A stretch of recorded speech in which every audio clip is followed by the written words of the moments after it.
Hi, everyone. Welcome back to the Be More podcast, where we inspire you to be more of every role within the Salesforce ecosystem. Today's session is one I've been looking forward to for a while.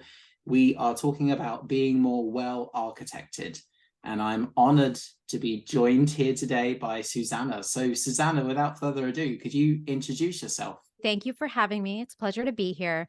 So my name is Susannah Plaisted, and I am an architect evangelist at Salesforce. For today's session, we are talking about being more well architected. So for the following questions, that's your role. So could you give our audience an introduction to what that means as a role? In general, when we're talking about being more well architected, we're making sure that we're following the well architected principles to design solutions. So we're talking about whatever you're creating as an admin, you could be a developer or an architect by title. And to be more well architected, you would just follow the principles of thinking about the concepts of trust, easy, and adaptable. And those can be applied whatever your role is in the Salesforce ecosystem. I think it's good to remind our audience there of these principles, and this framework kind of fits whatever role. If you're not familiar with the framework, so well architected is a couple of things. So it is a framework that's going to help you make sure that you're building healthy solutions with Salesforce products. And it's also a series of white papers that cover a set of topics, all under those three pillars that we discussed. And in those white papers, what it contains are patterns and anti-patterns and things that you can essentially look for in your organization or in your documentation to know if you're sort of heading in the right direction. And all the guidance is available on architect.salesforce.com. Awesome. That's great for our audience to check out after the session. So again, imagining your role is being more well architected. How would you say this interacts with other roles? That's interesting. So I think that in general, you're interacting with no matter what your like proper role is, you're working with customers, right? You're working with your stakeholders that want to use Salesforce. So I think in your role in that way, it's making sure that you're not just an order taker, right? You're not just Yeah. taking in whatever user stories or requests or feature enhancements that someone's requesting.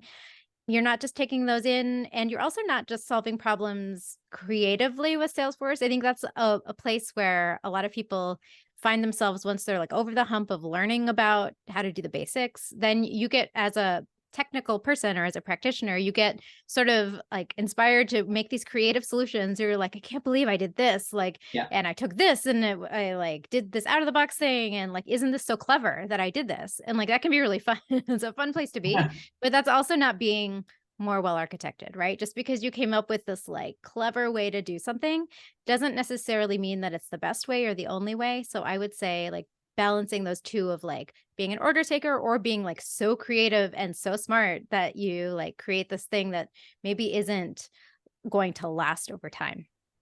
Yeah. Okay. And that's really important, right? Having a system that's sustainable, you can swap bits and pieces in and out as you need it. Absolutely. Yeah, Like, resilient, that doesn't fail, that yeah, is maybe you're following what I like to say is you're following the most direct path in engineering, right? You're not like trying to fit something into a space that it shouldn't just because it's the only way you know how to do it or because it's like very creative or something like that. yeah. And I think I can certainly speak from my own experience here of kind of falling into the trap of making it fit a particular solution. That's always not a great idea either, is it? Right. And that's, you're that, especially if you're an architect or even if you're another role, you are that advisor to being like, Mm, well, maybe we shouldn't do it this way. And actually, a better way to approach that is to being transparent about like, what are the risks of taking this approach? So, because, as someone who's ultimately working for a customer that has business needs that wants yeah. something done, they're not going to love the like, no, we shouldn't do it. Like that's not smart or that's not the right way to do it. So you want to provide solutions, right? And you want to provide the pros and cons and the trade-offs involved in choosing one thing or over another. And that's, I think, ultimately one way to be more well architected. Yeah, no, definitely. And kind of thinking about the longer term as well. Like I recently was working with a client and I kind of pointed out to them, well, over a year or so, you're going to have over 1 million records that do this thing, Right. how's that going to impact your system? Is it going to slow it down? Are you going to start to experience data skew? Like all of those things start kind of buzzing in your head, right?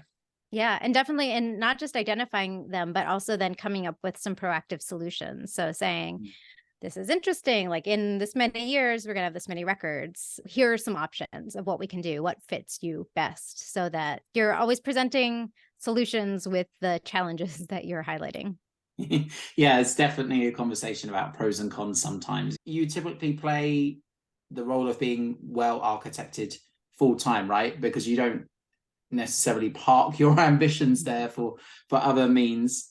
Right. I think you need to keep being well architected in mind sort of at all times, because the great power and responsibility, but also risk that comes with being someone who's making these architectural decisions, whether or not that's your title or not, is that the choices you make can have really long lasting effects.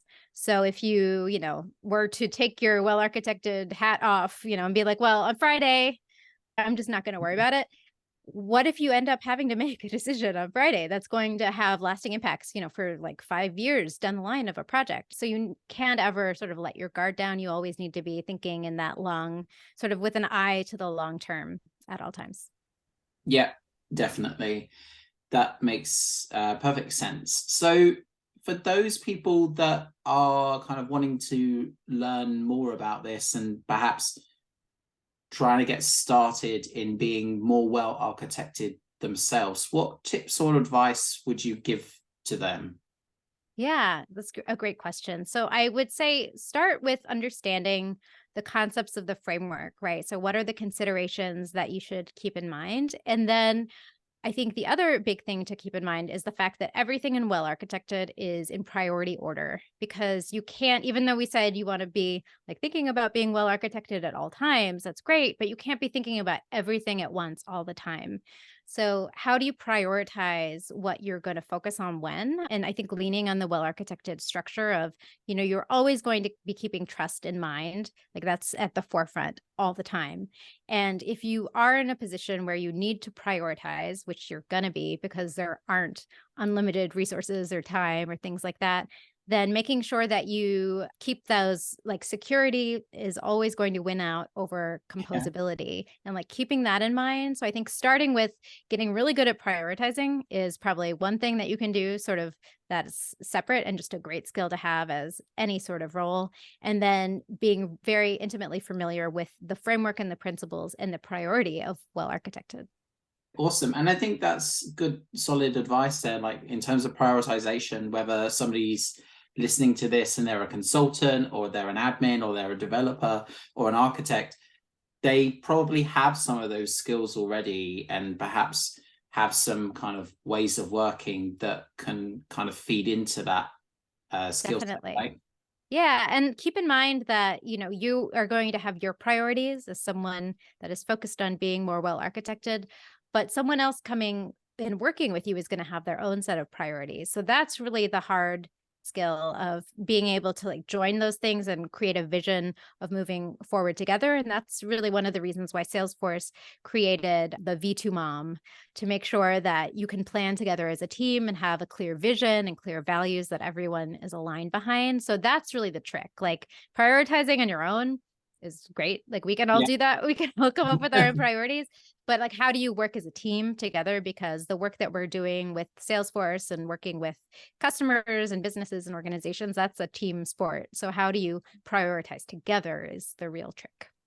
Yeah. And I guess you can use the principles within the framework to do that as well. So, for example, if there was something that you were looking to do or develop and it was related to security, then that would be at the forefront. That would be very kind of high business value points or something like that.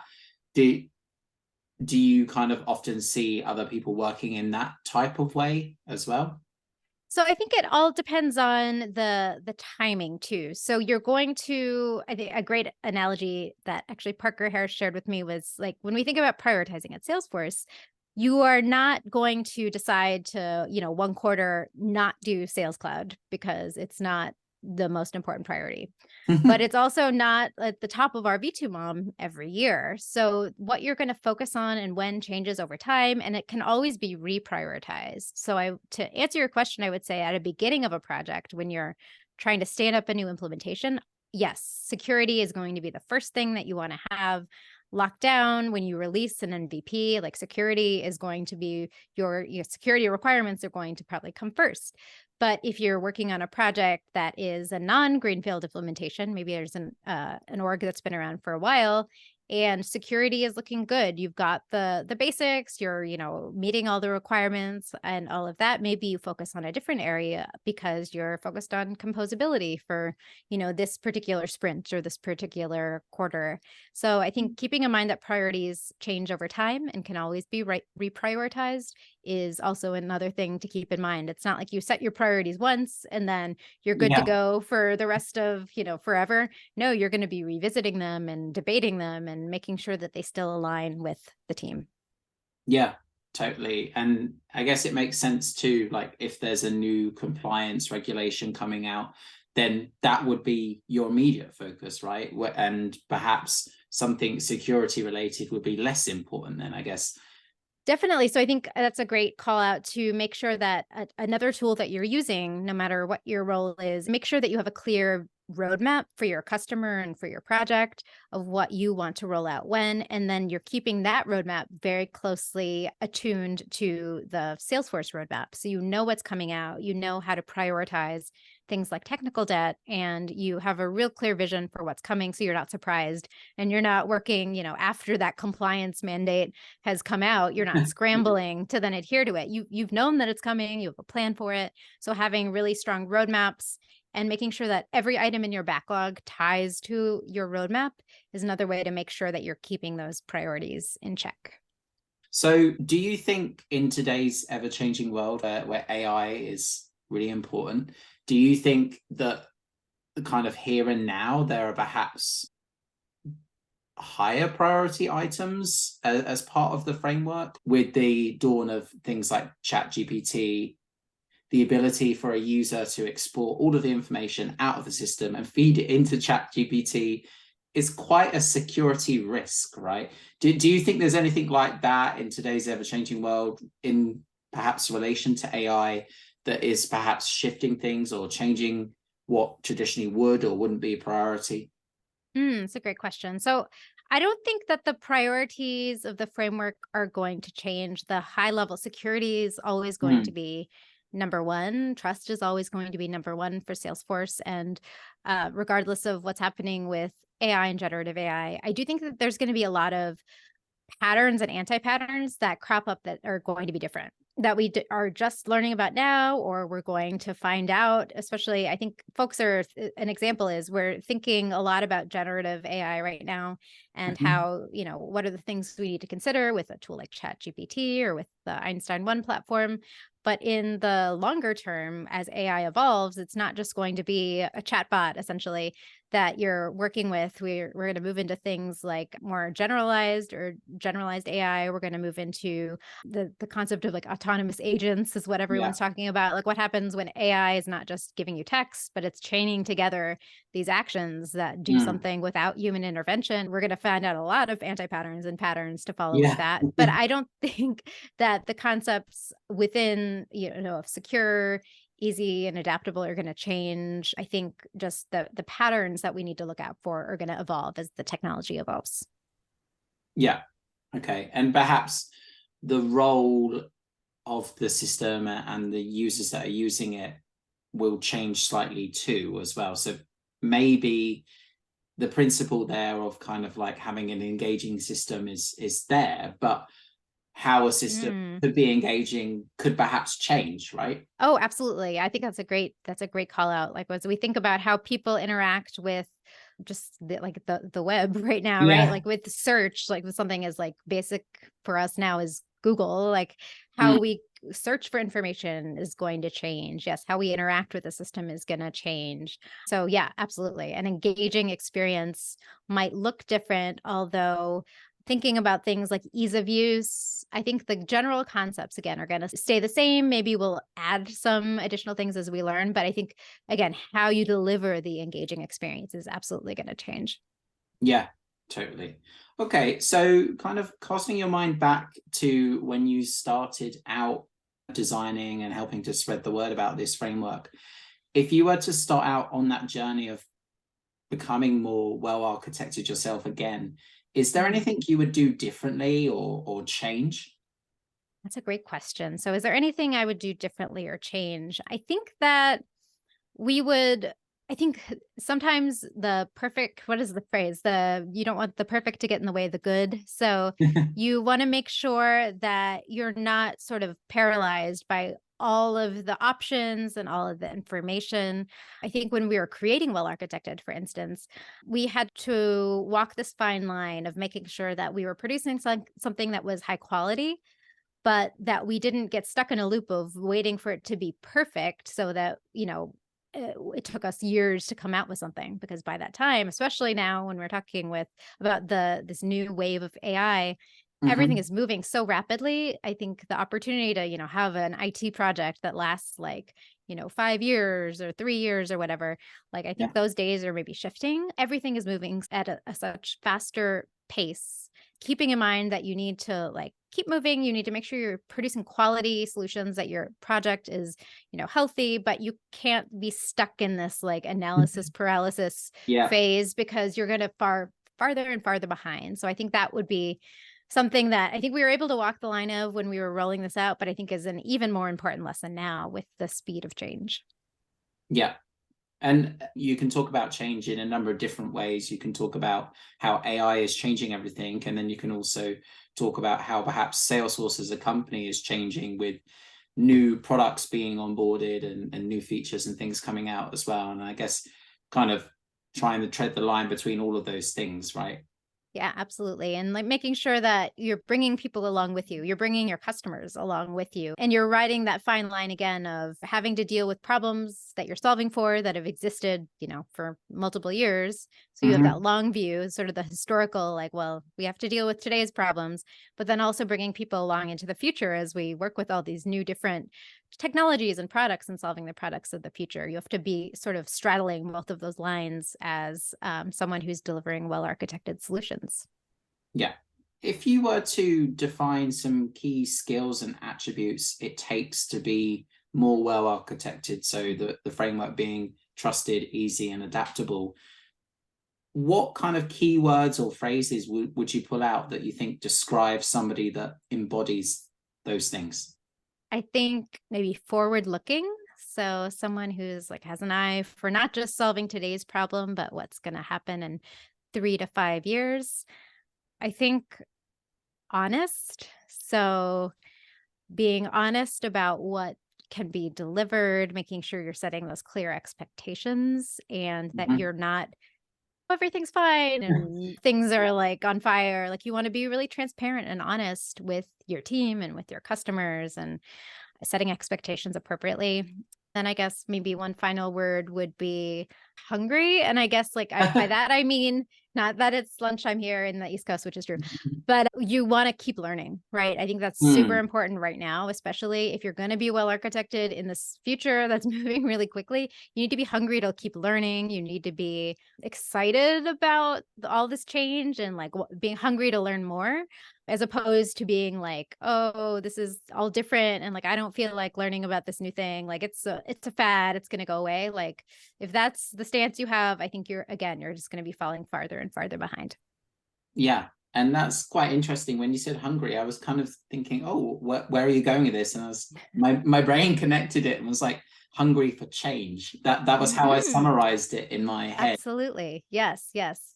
Yeah, because the world as we know it is changing, and it's changing rapidly. So we need to be, as you said, along for the ride. Otherwise, we're going to get left behind and stuck. Yeah, it's a really cool time. If you're watching this and you're just coming into the IT space and working in this field, it's a really cool time to be working in our line of work. So it's going to be a lot of change, but I think it's going to be a really exciting time. Okay.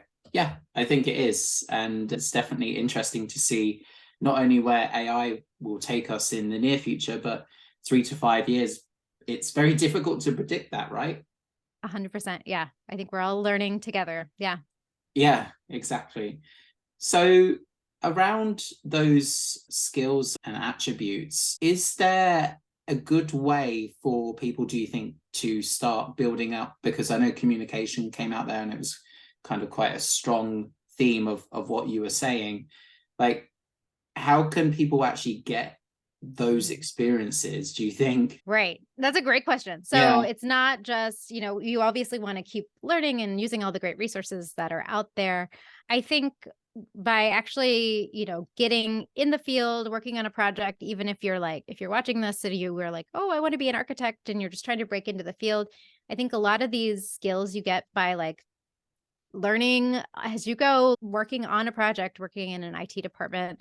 So I think, obviously some of it is transferable, but I guess, best guidance would be to work in a place where you're learning from someone else who has these skills that you want. Like, find not necessarily a mentor. I feel like, you want to be working at a place where you're not the best at everything, where there's someone who you can learn Mhm. from, especially if you're starting out and trying to pick up a lot of this stuff. Like, if you are the smartest person in the room or you're the best communicator in the room, you probably want to look at maybe making a transition and finding either a mentor or finding a place where you can just be constantly learning on the job, I think is probably my best advice, which is sometimes hard. I know people are like, oh, but I like my company. It's like, that's great. But if you want to learn and grow, you might need to look at another great company in your future.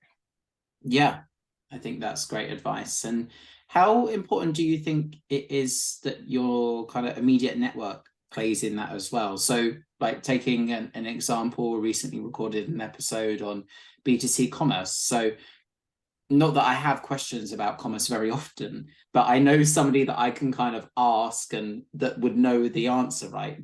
How Hmm. important do you think that is? And what ways can people do to help, I guess, build up their networks?